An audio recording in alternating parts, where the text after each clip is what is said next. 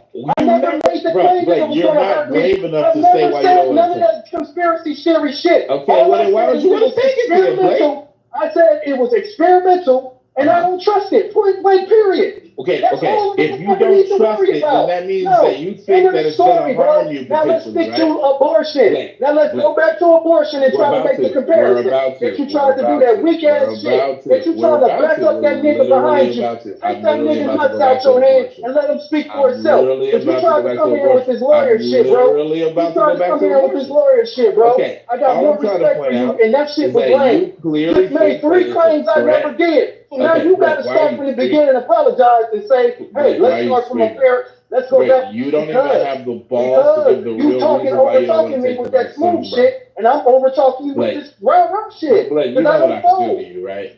I can stop you from I know you over talking anytime can. I want. You Okay, can then do calm down. everything you want, but you know I I know, ain't but lying, calm Blake. down. Blake, you know I fucks with you. You know I ain't lying. Okay, but You know I ain't calm lying. I down, never made bro. them claims you said. All right. Okay, Well, you gotta retract. You have to but you retract. have though. You gotta And retract. what I'm okay, I don't have to retract shit because you have said these things.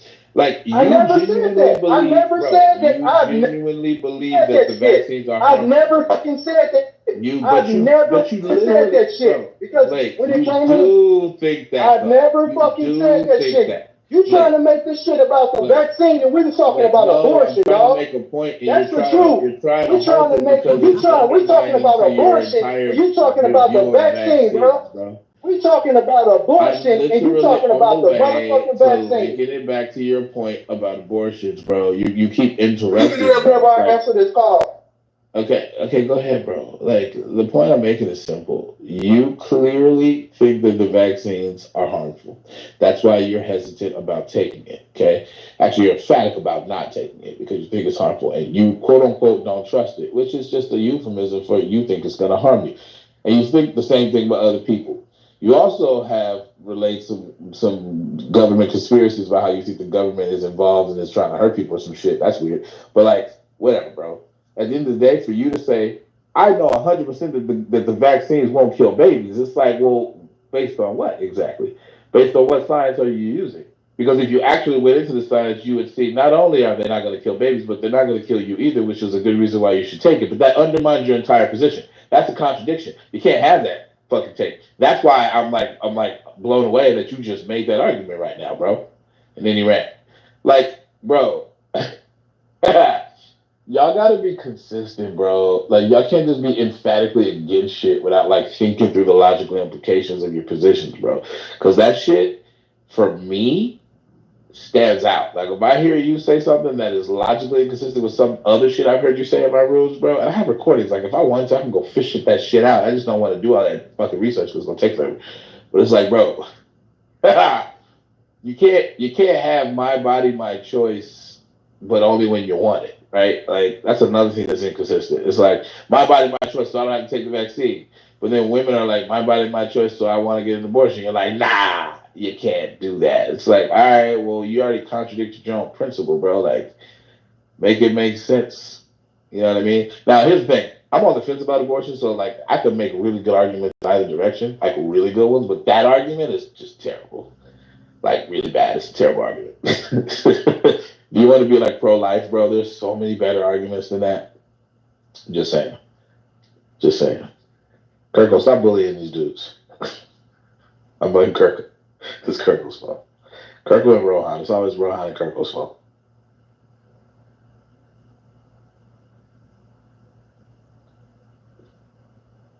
Blake, are you there? I got a quick question for you. Yeah, I'm back, bro. I'm back. Did you support Novavax? I don't know what the fuck that is, but we're not gonna deter away from what I stated. Y'all jumping out on me because I said simply this. This election is about people who think they want to make America great again, and about women who think that their reproductive rights are going to be taken away from them. That's all I would state. It's about women who clearly want to have the option to kill their babies. And it's about people who think they want to make America great. Is Kamala pro-choice? Yeah. That is what it's clearly about when you want to be honest. Yes. No, let's just clearly be honest about that. So so that slick ass shit trying to compare that to the vax, trying to be slick. That whole slick shit trying to pull it about the vax and try to espouse my political views on the vax when I've never stated them, bro. I've stated the simple principle. the government trying to use OSHA to force me or anybody else to fucking take a medical procedure is my only principal stance against it, and I've been consistent with that, bro. I ain't never said nothing about no alien shit. I ain't never said nothing about none of these fucking conspiracy theories revolving around vaccines. I have simply said on the principle, the government telling my boss to use a fucking government You said OSHA using a government. You said experimental. Yeah, yeah, I said that. So what? So what? That still don't take away from the principle, bro. I've never espoused that this is going to. I've never told nobody else not to take it, bro. I got family members who took the shit. I've never told anybody what and what not to do about that. So don't try to be false about that, bro. What do you suggest when you emphasize Why don't you just bite down on the fact that with the two choices of the two choices about women who want to kill their babies and about people who want to make it's about niggas and bitches, power and money, riders and punks. You don't want to have a conversation, right? You just want to talk at me. Bro, what are you implying when you emphasize experimental? What does that mean to you? Why do you keep saying that? Because that makes it sound like, I don't know, bro, some fucking mad scientist went in his fucking basement and just put some shit together and it was like, aha, eureka. I don't know how true this is. Shit. I don't know how true this is, Muse, but people who took the shot said that they signed something, a form, stating that the vaccine was in its experimental stages. I don't know. I didn't fact check it, but that's what. Yeah, were they a part of the trials, or were they like? I mean, you have to give more context because that would make sense if they were a part of the trials. Yeah, no, I took 6 shots and never signed that. Let me Google it. Let me see, because I never did fact check it, but I know that that's something that was circulating, and you know how things go when they start circulating. So, just like I didn't fact check it, because it didn't matter to me, because, I made it. Once it was approved under the emergency thing, I don't think there would have been any legal necessity for that. Because they're exempt from liability. So I don't know why they would do that unless it was the trials. That would make sense to me. The stage 1, 2, and 3 trials, that would make more sense to me. But I don't know what you're talking about, so I can't really comment on it.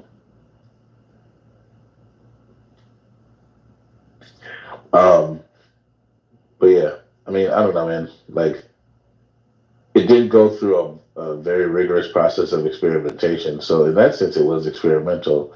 But it would be on that basis that you'd be able to say something like what Blake said, which is that 100% the vaccine won't kill babies. It's like, yeah, the science actually bears that out. Do you want to talk about that science, bro? It's like the same science says that you should take a goddamn vaccine. But I don't know, bro. I mean, it is what it is. I don't know when people are selective about their scientific thinking. Like, that shit is weird to me.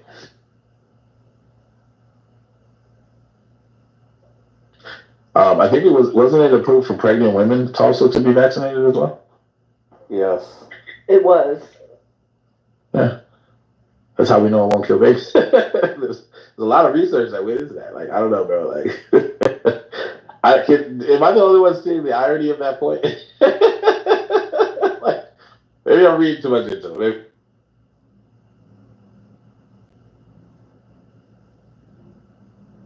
Again, I blame Kirkle and Rohan. It's always.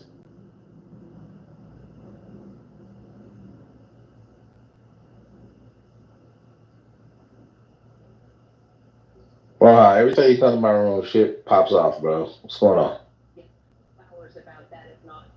Why are you sowing discord in my room, Rohan?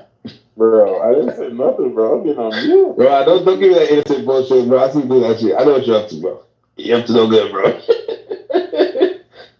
Rohan is like, Rohan is the most scientific troll I've ever met in my life, bro. He gets under people's skin with scientific precision, bro. He be having charts and shit, diagrams, spreadsheets. He's like, I trolled this dude 13 times last week. bro, this room is gonna be popping for the next couple of months, bro, with everything that's going on. So get ready. Oh yeah, and I'm on vacation too, so I'm covering all this shit, bro. I'll be waking up to news. I'm like, oh shit, I ain't brushed my teeth yet. Hold on, let me get on this app real quick. Damn. Apparently, Joe Biden showed up. He made an appearance, which immediately undermines all of the conspiracy theories that he secretly died somewhere. Bro, the conspiracy theories are just kind of like weird, bro. They're like whack-a-mole at this point. It's like, conspiracy theory, that's debunked. Another one, that's debunked. Like, goddamn, bro, calm down with these people. Bro, if you're in the conspiracy, if you're Alex Jones, bro, it's been a good, nice 3 weeks for your ass. I can tell you that. Biden re-emerges from the dead? Question mark. Nah, that's too clickbaity. I'm not gonna do that. Biden reemerges. What's up, Black? Oh yeah. What up? Why you never address that though, Black? Why you never address that? That's you don't think that's an interesting did. 4 phone calls. I addressed it 4 times. Oh, okay. Oh, my bad. Yeah, the basic logic is this: you have so much confidence that the vaccines won't kill babies, but that point, ironically, is substantiated by a voluminous wealth of scientific knowledge and bases that undergirds the reason why your ass should go get vaccinated. But you don't want to talk about that, and that's actually awkward for your point, bro. That's what I was really trying to point out.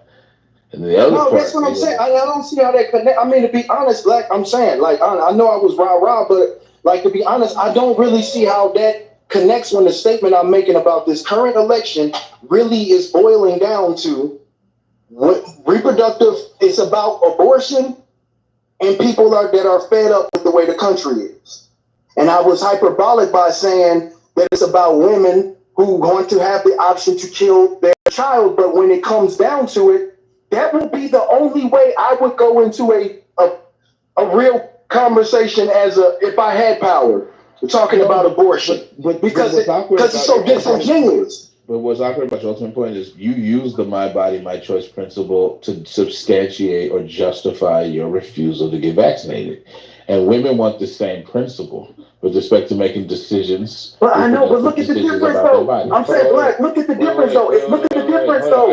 I know how we got here. I understand what you're about to say. My point is, this is awkward all the way around. So we're going to argue in circles. Like, the my body, my choice principle actually applied in both cases. You're denying it choices, and then you're saying it's cool for you in the vaccination choice. And you're saying, well, the difference for that apparent double standard is I don't want women to be. I don't want the government. I'm getting to where you're going. Yeah. In the one case with the vaccine, it doesn't result in the death of the baby. In the other case, it does. That's what you're trying to argue, right? Yeah. Okay, cool. So then you're saying, okay, so then the my body, my choice principle doesn't account to them. Now, what you have to contend with is, a lot of times they're arguing that the quote unquote clump of cells does not count as a baby. Now you can argue with them all day, right? But like that's something you're taking for granted that they don't. And I know, and that's the problem. That's what I mean. Look, it's not like we're not talking about no clump of cells. We talking about the fact that we already know, we got, like you talking about science, we have ultrasound now, bro. We got we got 3D ultrasound now. So like women know damn well, and men who pay for these abortions, who want to have the option of not being able to, not needing to be, step up to the plate when they get a woman pregnant, so they're gonna pay for the hit. Like y'all know damn well when you're looking at that ultrasound what it is in there. Like you know what it is. And the deal is, I'm not the type, like this whole Republican picking up this whole mantle like out of the blue trying to go after the Roe v. Wade. I thought it was a dumb move. Like it's already established, leave the shit alone. The only thing I'm focusing on is motherfuckers trying to push the envelope even further. Like with the midterm and all that. As long as they ain't doing that, it's up for debate if we want to be honest. But like the whole like using it as birth control, I can see why some people want to legislate and say, hey, let's look at this and see if we can take a more medical and moral approach about how we doing abortion. Like, can we really focus on rape, incest, emergency stuff like topical and when the egg is growing outside the growing inside the fallopian tube, all of them dangerous situations. Like, we take all of that into consideration and not try to make pregnancies is what yeah, let's not try to pretend that this is like 90 or even close to 80% of the women that have. Let's not even pretend it's 60%. We all know that majority of these abortions are people who wanted to fuck raw. Ooh, baby, I like it raw. A couple sperm cells had slipped past the fucking the door, and then she calling 2 weeks later, talking about her period didn't show up. What are we gonna do? And then it's a question that a lot of us have been through. What are we gonna do? Are we keeping it or are we getting rid of it? And that's where we got the terminology it. We call the motherfucker it. Like knowing damn well what it is, bro. Like, come on, man.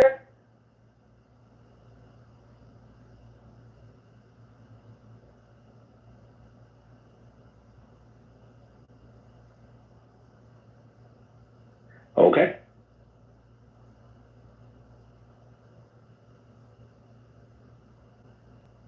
I still blame Kirkland on Ron. 100%.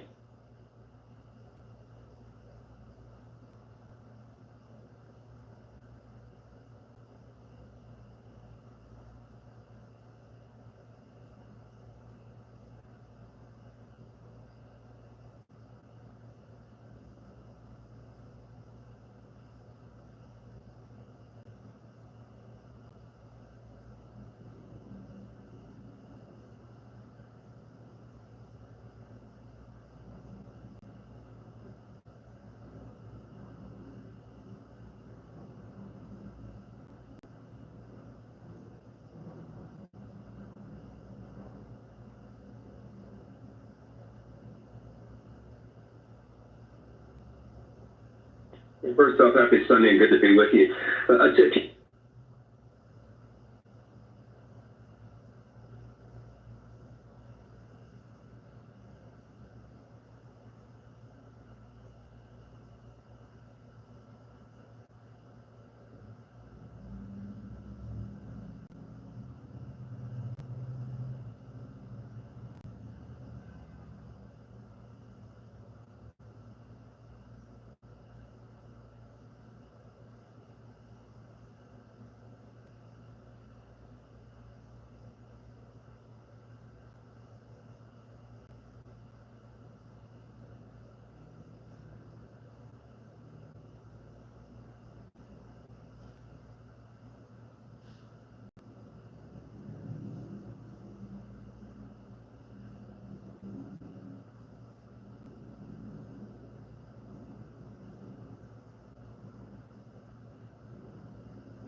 We got Roger and say is the level of discussion should definitely go up from here.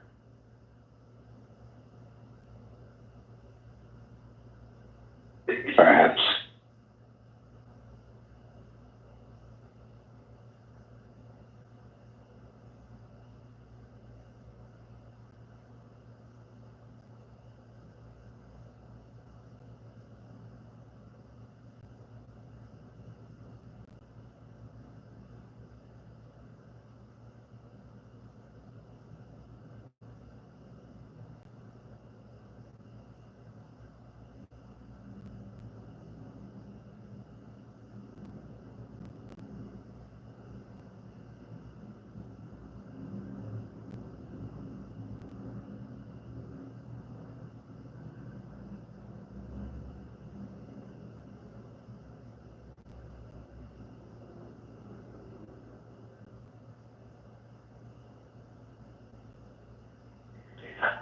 forward to the president's address in the Oval Office, actually. I kind of can't wait. I kind of wish it was happening right now, low key.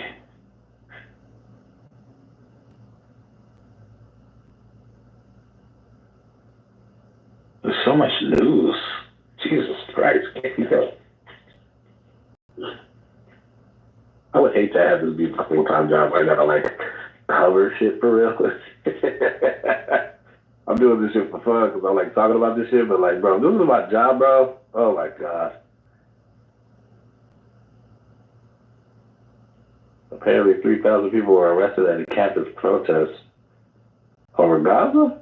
More than 3,100 people were arrested or detained during campus protests over the Israel-Hamas war this year. Oh, in a year, okay. The New York Times reports, though many charges have been dropped. Okay, so it was over a year. I was like, damn, in one place?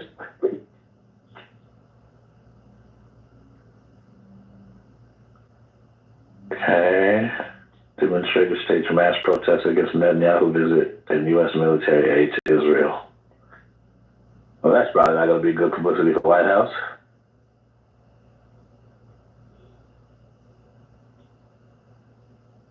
Trump commits to debating Harris. Oh, that's news. I didn't know about this. You guys hear this? Former president said Tuesday, which is today, he would be willing to debate Vice President Harris more than once in the upcoming election cycle, even as he signaled he may not be willing to participate in the debate hosted by ABC. Oh, ABC. Okay. Never mind. That's not news. I think he wants to try to maneuver his way into having a Fox News debate, which, to be fair, he did sign up for a debate that was skewed towards Biden slightly with the CNN one. So it kind of is a fair ask for him to be like, okay, now let's do one where I'm the home team. I feel like that is kind of fair. But I do think that they should do multiple, right? So maybe Kamala can have one where she's the home team, and he can have one where he's the home team. Or if you want to be really fair, he would have two where he's the home team, and she would have one. So then ultimately it's 2 and 2. He did 2 away, 2 4, or 2 home, and then the American people get 4 debates. 3 with Kamala Harris. It's probably never going to happen, but that's probably fair. But at the very least, do one where maybe the first one is Fox News, and then they do the original ABC one. I think that's fair.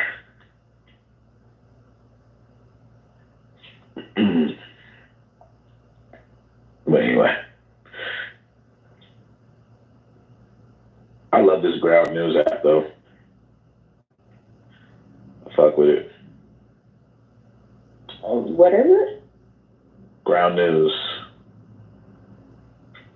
It's an app that aggregates news by their bias. So it tells you which outlets lean left, which outlets lean right. That's cool. That's what the links at the top of the room have been. You just not click on my links. I clicked on the YouTube link. I'm here, but I'm also doing other things. There's no YouTube link. You had one up there just a second ago, and now you have one. You don't be clicking my links. I'm disappointed in you. It's the last link Nope. you put up. No. I'm sorry I didn't click this one in 5 seconds here. Let me do that right now. All right, we got new polls in. Harris leads Trump 44% to 42% in the U.S. presidential race. Reuters Ipsos poll finds. Vice President Kamala Harris leads Donald Trump by 2 percentage points, 44% to 42%, according to a Reuters Ipsos poll released after President Joe Biden ended his campaign. The poll shows Harris gained a 2-point margin compared to Biden, who previously held a deficit against Trump. In a hypothetical ballot, including Robert F. Kennedy, Harris's support is 42% to Trump's 38%, providing her with an advantage outside the margin of error. Well, isn't that convenient?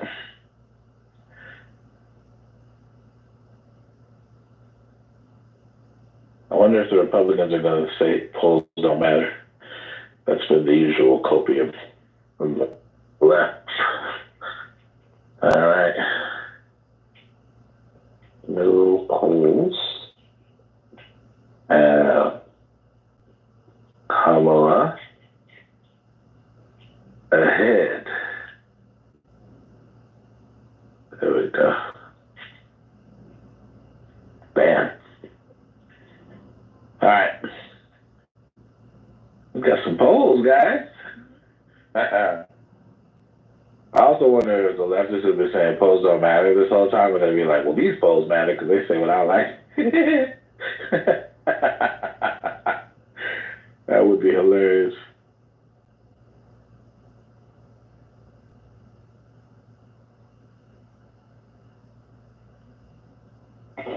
Just a point of clarification, that poll was only done with like 1,300 people. I mean, that's not necessarily. I mean, a lot of these polls have been done with that order of magnitude of people. That's true, which is my point, that it is not down to draw any conclusions of those type of surveys because it's not reflected. I see.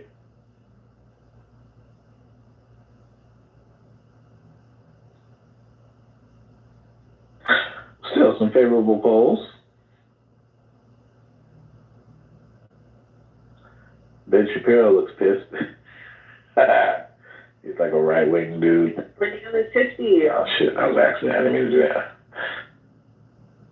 How did I even accidentally press that? That was weird.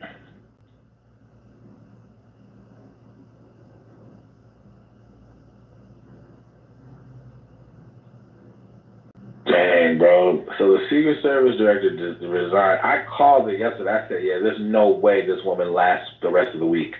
I didn't know she would resign that fast, but I'm not that surprised to find out that she resigned this morning. But bro, I quote unquote covered it. I'm talking like I'm a media person. I had it in a room. It was the topic of one of my rooms. So in that sense, I covered it. Yesterday, I actually played the hearings, like all the way through. It was like 4 hours. Man, they went in on this woman, bro. It was bad. It was so bad. Like, I actually legit, at first I was like, I almost feel sorry for her. But then by the end of it, I'm like, I legit feel sorry for this woman because I'm like to have that many eyes and that much pressure on you, and you're trying to damage control after an almost failed mission, and you already feel bad, and you're trying not to throw your coworkers under the bus, and you're trying, the buck stops with me, and it's like, damn, bro, like, but you want to serve still, and you want to make up for it, but nobody trusts you, and fucking all of Congress, Republican and Democrat, is like, yeah, you should resign. Like it was like several people said that shit. I want your resignation letter. I move for you to resign. It's like, damn. Also, she wasn't answering no questions, though. That shit was frustrating. But shit. Did anybody else see that shit yesterday? I caught a tiny bit of it. Yeah, briefly. What was your impression of what you saw? She deserved everything she got. Dang. There was a breach in security underneath her leadership. That's unacceptable. Dang. It's like that. Dang. I think the fact that, people died probably is a pretty big point here. Mm-hmm. That even if it wasn't him, even still it shouldn't have happened. Mm-hmm. I mean, someone was going to get fired. They carried a dead body out there. Right, exactly.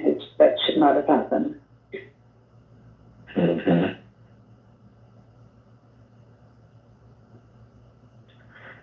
It was a very public fuck up, but man, I still kind of feel sorry for the lady.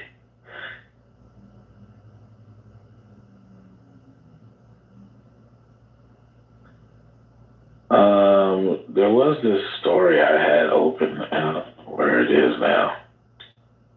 I'm probably never gonna be able to find it again. Oh, found it. That was quick. All right, so the person who's replacing her, who's like the active director, is named Ronald Rowe. He's a new Secret Service chief after Kimberly Cheetah resigns. There's a Newsweek article. I want to read part of it. Secret Service Deputy Director Ronald Rowe will temporarily serve as the agency's leader after Director Kimberly Sheeter resigned following widespread criticism after an attempted assassination against former President Donald Trump. Cheeto announced her resignation amid bipartisan calls for her to step down following a contentious hearing with the House Oversight Committee on Monday about the shooting at Trump's rally in Butler, Pennsylvania on July 13th. Lawmakers accused her of not answering their questions about how gunman Matthew Thomas Crooks was able to fire shots at the rally, grazing Trump's ear and killing one other rallygoer.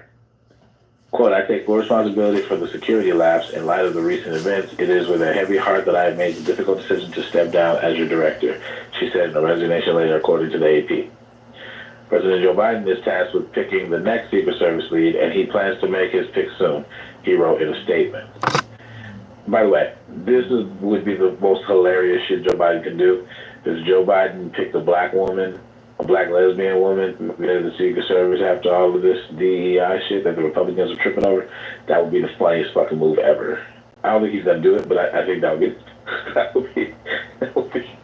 would be a hilarious Dark Brandon move. That would be hilarious. All right, quote. I know, but I think it'd be a big fuck you to all of the people who are unfairly criticizing DEI initiatives. Is really what I'm saying.